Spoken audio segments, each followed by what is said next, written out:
selanjutnya yaitu materi keempat dengan judul pertumbuhan bakteri. Secara umum, bakteri mempunyai 4 macam bentuk. Yang pertama kokus, kedua bacillus, 3 vibrio, 4 spiral. Yang pertama kokus atau bulat. Berdasarkan cara pembelahan dan susunannya, setelah pembelahan dibagi menjadi 5.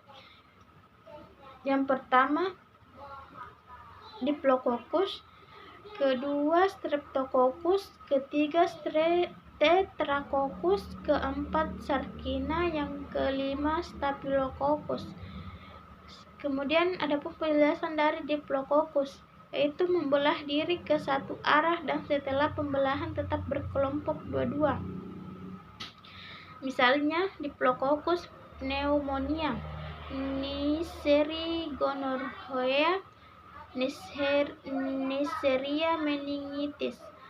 Kemudian yang B, Streptococcus. Streptococcus membelah diri ke satu arah dan setelah pembelahan tetap berkelompok menyerupai rantai. Misalnya Streptococcus pyogenes, yaitu flora normal yang biasa terdapat pada mulut. Ke C, Sarcina, yaitu membelah diri ke 3 arah yang mempunyai sudut 90 derajat setelah pembelahan tetap berkelompok menyerupai kubus atau kokus. Misalnya Sarcina lutes. Ke D, Staphylococcus, yaitu membelah diri ke arah yang tidak teratur, kemudian berkelompok menyerupai buah anggur. Contohnya Staphylococcus pyogenes penyebab sepsis puerperalis, yaitu sepsis pada masa nifas. Selanjutnya yang kedua, bentuk bacillus atau batang. Misalnya Clostridium tetani, penyebab penyakit Mycobacterium tuberculosis, penyebab TBC. Pasteurella pestis menyebabkan penyakit pes atau plague. Penyakit pes atau plague awalnya merupakan penyakit pada binatang pengerat atau tikus dan tupai, terutama pada tikus. Dapat menular pada manusia dengan perantara gigitan kutu tikus Xenopsilla sciopsis. Bila suatu daerah akan terjadi wabah pes, biasanya didahului wabah pada binatang, yaitu pada tikus.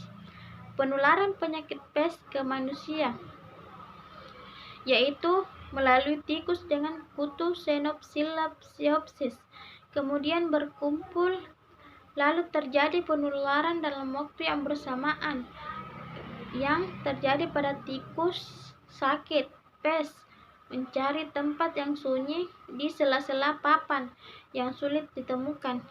Bila mati, badannya menjadi dingin, kutu akan keluar dan kelaparan, kemudian akan menyerang manusia. Adapun gejala penyakit pes berjalan akut seperti demam dan menggigil, masa inkubasi 2-6 hari. Gigitan Xenopsilla sciopsis, kemudian bakteri masuk dari bekas gigitan kutu tikus, lalu bakteri ikut masuk ke aliran limpa. Kemudian tubuh menahan invasi bakteri dengan leukosit. Kelenjar limpa akan membengkak menjadi buboh. Buboh pecah dan mengeluarkan nanah. Biasanya penderita buboh meninggal dalam 1 minggu. 60-90%. 5% dari pes buboh berkembang menjadi pes pneumonia. Pes pneumonia karena kelanjutan pes buboh disebut pes pneumonia sekunder.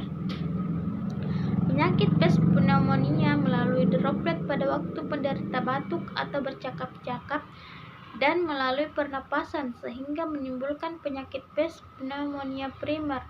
Masa inkubasinya yaitu 2-3 hari. Penyakit pes pneumonia merupakan gejala dengan berupa demam, malaise, nausea, sakit kepala, batuk dengan sputum berdarah dengan angka kematian hampir 100%.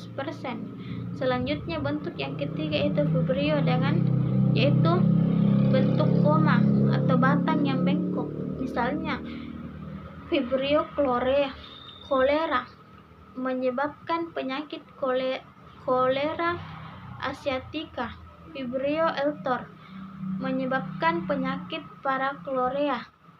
Keempat, Spirillum atau bentuk jamak spirilla, yaitu spiral atau batang yang bengkok.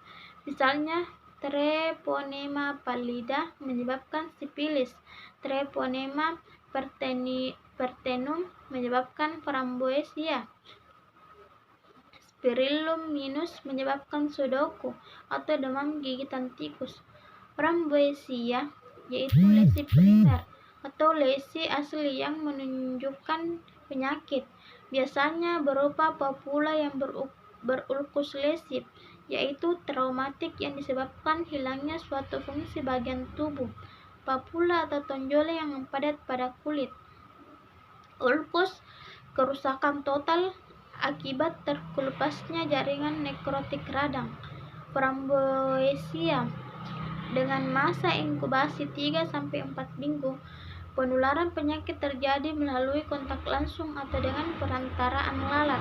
Biasanya penyebaran penyakit pada manusia di bawah 20 tahun.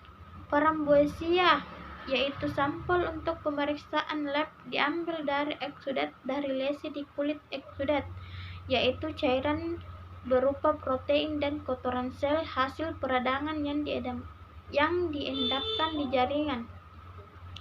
Pencegahan dengan menghindari kontak langsung dengan penderita, menggunakan pelindung diri seperti handscan. Berdasarkan jumlah dan cara penempatan flagel pada bakteri dibedakan menjadi A. Bakteri monotrik, yaitu 1. Mempunyai satu flagel yang menempel pada salah satu ujungnya. Yang B. Bakteri amphitrich, mempunyai 2 flagel yang masing-masing menempel pada masing-masing kutub bakteri. Kemudian C. Bakteri Copotrich, mempunyai sekelompok flagel yang menempel pada kedua kutub bakteri. Kemudian D. Bakteri Peritrich, mempunyai flagel yang menempel pada seluruh permukaan bakteri. Selanjutnya E. Bakteri Atrich, yaitu tidak mempunyai flagel atau tidak dapat bergerak. Umumnya bakteri bentuk kokus tidak mempunyai flagel. Selanjutnya F. Bakteri Lopotrich, yaitu mempunyai sekelompok flagel yang menempel pada salah satu kutub bakteri.